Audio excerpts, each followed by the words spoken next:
காலைதோறும் புதியவை. நான் அதை நிரப்புவேன். ஜூலை 28.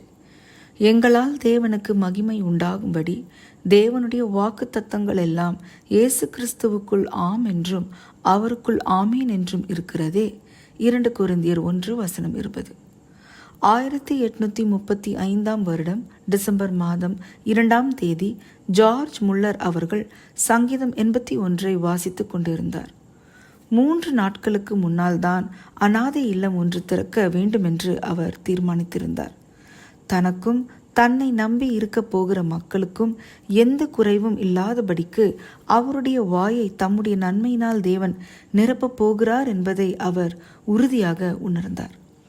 ஆரம்பத்திலிருந்து இறுதி வரைக்கும் எங்களுக்கு இன்ன பொருள் வேண்டும் என்று மற்ற எந்த மனிதரிடத்திலும் அவர் கேட்டதே இல்லை. எந்த குறைவும் இன்றி அவருடைய பிள்ளைகளை தேவன் காப்பாற்றி இருந்தார். 2 ஆண்டுகளில் 3 அநாதை இல்லங்களை திறந்தார். ஆண்டவர் ஒவ்வொரு நாளும் அவர்களை நன்மையால் நிரப்பி வந்தார்.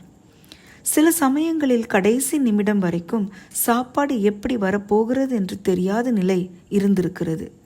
இருக்கிற பணமெல்லாம் செலவழிந்த நிலையில் ஆண்டவர் அற்புதமாக அவருடைய தேவைகளை சந்தித்து வந்து இருந்தார். 1838ஆம் ஆண்டு செப்டம்பர் 18ஆம் தேதி ஜார்ஜ் முல்லரின் வாழ்க்கையை அப்படியே புரட்டி போட்ட சம்பவம் நடந்தது. கையில் இருந்த பணம் எல்லாம் செலவழிந்து விட்டது. எல்லோரும் ஜெபித்து கொண்டிருந்தார்கள். ஒன்றும் நடப்பதாக தெரியவில்லை. பணம் வரவில்லை. ஆனால் இருக்கிற ஏதாவது ஒன்றை விற்றுதான் சாப்பாடு கொடுக்க வேண்டிய நிலை இருந்தது. அப்போது கதவு தட்டப்பட்டது. ஒரு பெண்மணி வெளியே நின்று கொண்டிருந்தார். முதலில் நீங்கள் என்னை மன்னித்து கொள்ள வேண்டும். அநேக நாட்களுக்கு முன்னதாக என்னுடைய மகள் இந்த உரையை உங்களிடம் கொடுக்கும்படி சொன்னாள். நான் உங்கள் வீட்டிற்கு பக்கத்தில் தான் இருக்கிறேன். ஆனால் கொடுக்க மறந்துவிட்டேன்.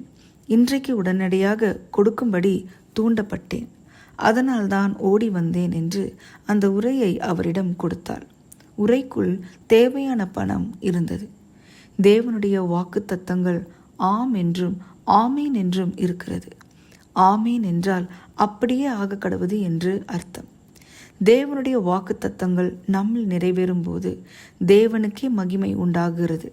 வானமும் பூமியும் ஒழிந்து போனாலும் அவர் சொன்ன வார்த்தைகள் இந்நாளும் நிறைவேறுகிறது. மிகுந்த இரக்கத்துடன் உங்களை அவர் நடத்தி வந்திருக்கிறாரா?